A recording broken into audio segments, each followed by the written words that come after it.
பொதுவா நவீன காலத்துல இது மனிதனுக்கு சாத்தியமில்லைன்னு நம்ம நினைக்கிறோம். அவர் பணம் கொடுத்தேன்னு சொன்னாரு, ஆனா அவர்கிட்ட ஆதாரம் இல்ல. உங்க ஞாபகத்தில் இருக்கிற பிரச்சனையெல்லாம் அது தேவைப்படும் போது வெளியே கொண்டு வர்ற திறன் தான். உங்க மனசை இப்படி பயன்படுத்தினீங்கன்னா அது எப்படி ஆயிடும்னா, அதை வச்சு நீங்க என்ன வேணும்னாலும் செய்யலாம்.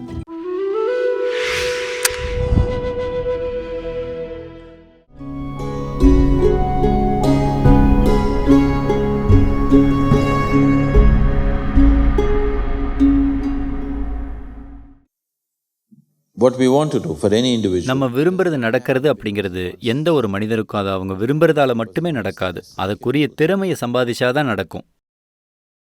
திறமை இல்லாம எனக்கு இது நடக்கணும் அது நடக்கணும்னு நினைச்சா பகல் கனவு தான் நடக்கும். வாழ்க்கை நடக்கணும்னா தேவையான திறமையை நம்ம சம்பாதிக்கணும். நம்ம திறமை அடிப்படையா நம்ம வாழ்க்கையோட ஒவ்வொரு சூழ்நிலையிலையும் நம்மால எவ்வளவு புத்திசாலித்தனமா செயல்பட முடியுங்கிறத சார்ந்திருக்குது. புத்திசாலித்தனமா செயல்படுறது அடிப்படையா நம்ம மூளை எவ்வளவு சிறப்பா ஒருங்கமைஞ்சிருக்குது அப்படிங்கிறத சார்ந்திருக்குது. நம்ம நாட்டுல பழைய காலத்துல இந்த கலாச்சாரத்துல மூளைக்கு எப்படி பயிற்சி கொடுக்கறது, அதை எப்படி முடிஞ்சவரை தீவிரமா ஒருங்கமைக்கிறதுன்னு விரிவான முறைகள் இருந்துச்சு. இப்படி மக்கள் இருக்கிறாங்க. 1930களில் நடந்த ஒரு அழகான சம்பவம் இது. மக்கள் தொடர்ந்து மந்திரங்கள் சொல்றத கேட்டிருப்பீங்க. கோவில்கள்லயோ எங்கேயோ ஹோமம் எல்லாம் செய்யும் போது எல்லோரும் மணிக்கணக்கில் மந்திரம் சொல்றத நீங்க கேட்டிருக்கிறீங்களா? இப்படி மந்திரம் சொல்றத மூளைய ரொம்ப பெரிய அளவுல ஒருங்கமைக்க பயன்படுத்தினாங்க. ஏன்னா நீங்க பயன்படுத்துற ஒலிகள் மூளையில பெரிய தாக்கத்தை ஏற்படுத்துது. இந்த மந்திரங்கள் எப்படி கட்டமைக்கப்பட்டுச்சுன்னா, கொஞ்சம் கணிதம் இருக்கும், கூடவே கொஞ்சம் கவித்துவமும் இருக்கும். ஒரு குறிப்பிட்ட நிலையில முறைப்படுத்தப்பட்ட ஒலிகளை பயன்படுத்தும் போது அது அவங்க மூளையை ரொம்பவே ஒருங்கமைச்சதால அவங்களுக்கு அபாரமான நினைவாற்றல் இருந்துச்சு. இது கிட்டத்தட்ட மனிதனுக்கு சாத்தியமே இல்லாதது. பொதுவா நவீன காலத்துல இது மனிதனுக்கு சாத்தியமில்லைன்னு நம்ம நினைக்கிறோம். இந்த ஒலிகளை ஒரு குறிப்பிட்ட வழியில பயன்படுத்தினதுனால அவங்களுக்கு அந்த மாதிரி ஞாபக சக்தி இருந்துச்சு. ஒரு சமயம் 2 பேர் பனாரஸ் போனாங்க. அவங்க நண்பர்கள். ஆத்துல குளிச்சிட்டு இருந்தாங்க. அவங்களுக்குள்ள பேசிக்கிட்டு வியாபார ஒப்பந்தம் செஞ்சுக்கிட்டாங்க. அப்போ ஒரு நண்பர் அடுத்தவருக்கு வியாபாரம் செய்யறதுக்காக 50,000 ரூபாய் கொடுக்கறதா ஒத்துக்கிட்டாங்க. அங்கேயே வாய்மொழியா ஒப்பந்தம் செஞ்சுக்கிட்டாங்க,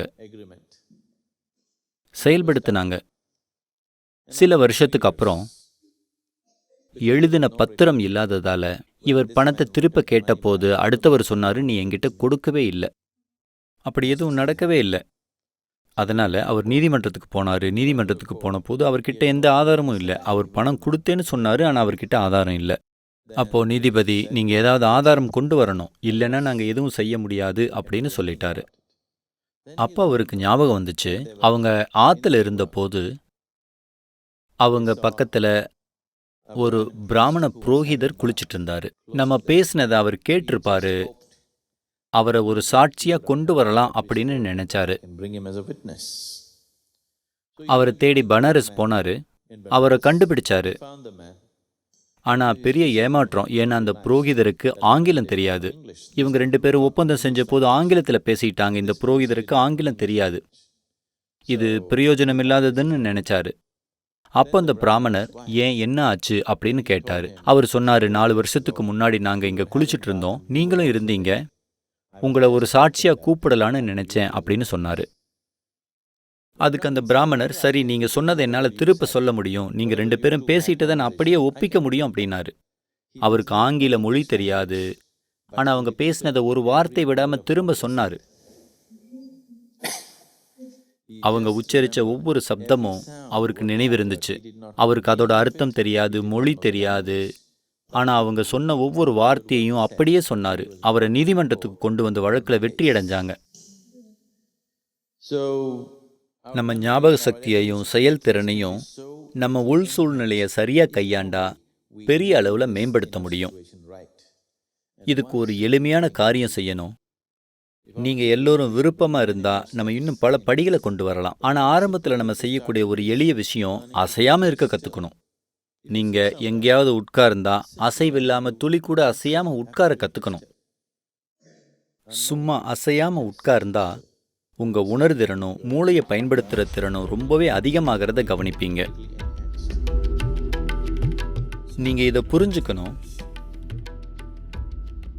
நீங்க பார்க்கிற, கேட்கிற, நுகர்ற, ருசிக்கிற, தொடுற எல்லாமே பதிவாகுது. உங்க ஞாபகத்தில் இருக்கிற பிரச்சனையெல்லாம் அது தேவைப்படும் போது வெளியே கொண்டு வர்ற திறன் தான். அது பதிவாகிறதுல எந்த பிரச்சனையும் இல்லை. அது எல்லாத்தையும் பதியுது. ஆனா நீங்க விரும்புறத வெளியே எடுக்க முடியல. நீங்க இதை எடுக்க விரும்பினா வேற ஏதோ வருது. அது தெளிவு சார்ந்த விஷயம், ஞாபக குறைவு இல்லை.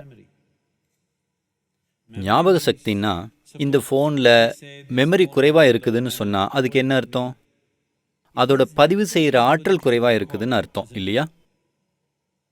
நான் 2 அழுத்தும் போது 5 வந்துச்சு அப்படின்னா என்ன அர்த்தம்?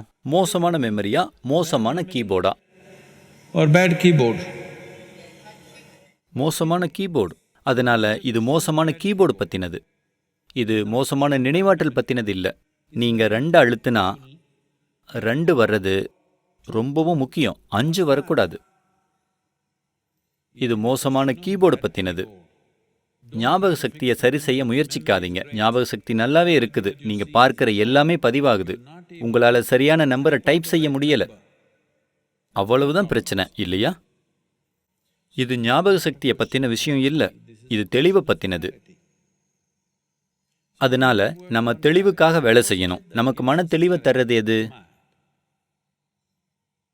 முதல்ல நம்ம கத்துக்க வேண்டியது, நமக்கு தெளிவு இல்லைன்னா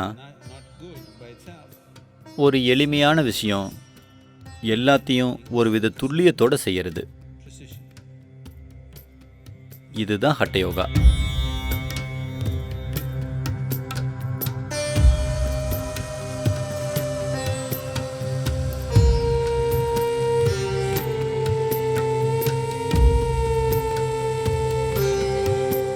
உங்க பாதங்கள் எங்க இருக்கணும்?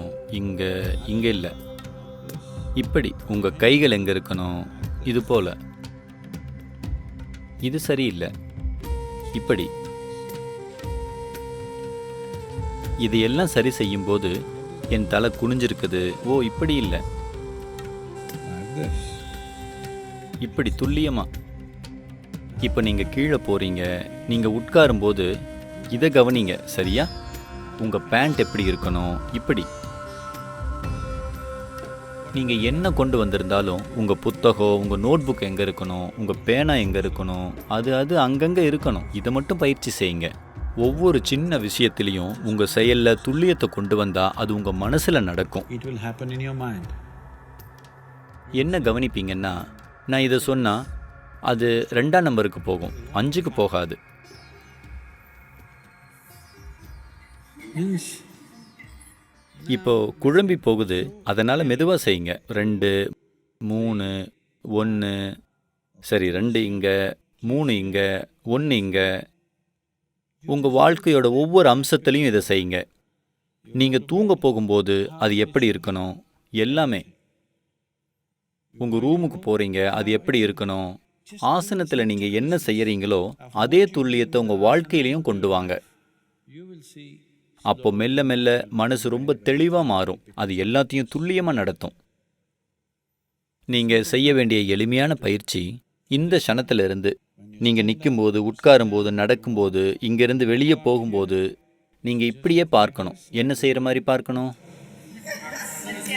மத்ஸ்யேந்திராசனா மாதிரி. இதுல எத்தனை தூண்கள் இருக்குது? எல்லாத்தையும் என்ன பார்க்காதீங்க. முதல் வரிசை சும்மா இப்படி பார்த்தா Oh, it's 5 தூண்கள். இது உங்களுக்குள்ள பதியணும். 5 தூண்கள், ஒரு பாத்திரம், ஒரு உட்கார்ற பாறை, ஒரு பெரிய பாறை, ஒரு குளம், இன்னொரு 3, 4 தூண்கள், ஒரு கதவு. எவ்வளவு உயரம்? 12 அடி போல தெரியுது. எல்லாத்துலேயும் இதை செய்யுங்க. இங்கிருந்து அங்க போறதுக்கு எத்தனை படிகள்? from here to there. 1, 2 அப்படின்னு எண்ணக்கூடாது. Like this.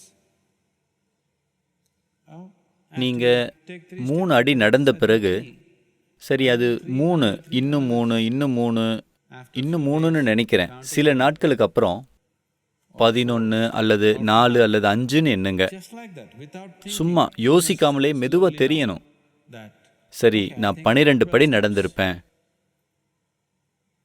இதுதான் யோகா. ஒரு குறிப்பிட்ட காலத்தில் இது தானா நடக்கும். ஆனா இப்போ நம்ம அவசரமா இருக்கிறோம். அதனால அந்த துல்லியத்தை கொண்டு வரதுக்கு மனசையும் பயன்படுத்துங்க. To do it. உங்க உடம்புல கொண்டு வர முயற்சிக்கிற அதே துல்லியத்தை உங்க மனசுலையும் கொண்டு வாங்க. மனசும் உடம்பும் பின்பற்றணும். அப்போ இயல்பாவே தெளிவு வரதை பார்க்க முடியும். ஞாபக சக்தி பிரச்சனை இல்லை, எல்லாம் எப்படியும் பதிவாயிருக்குது.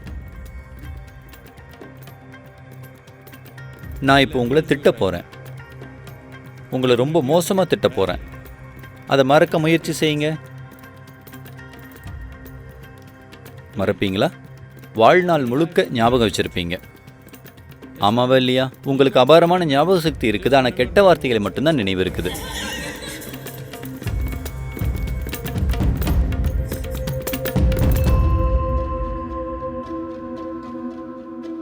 உங்க மனசை இப்படி பயன்படுத்தினீங்கன்னா அது எப்படி ஆயிடும்னா, அதை வச்சு நீங்க என்ன வேணும்னாலும் செய்யலாம். அப்போ என்ன கவனிப்பீங்கன்னா, மெதுவா மனசு ரொம்ப ரொம்ப தெளிவாகும். உங்க மனம் ஒருமுனைப்பா ஆகும்போது அது சக்தி வாய்ந்த கருவி. இது உங்களுக்குள்ள நீங்க செய்ய வேண்டியது. அப்பதான் உங்களால மனதுக்கு பின்னாடி நழுவி போக முடியும். கண்ணாடிக்கு பின்னாடி யார் இருக்கிறாங்கன்னு உங்களுக்கு தெரிஞ்சா அது எல்லாத்தையும் மாத்திட முடியும்.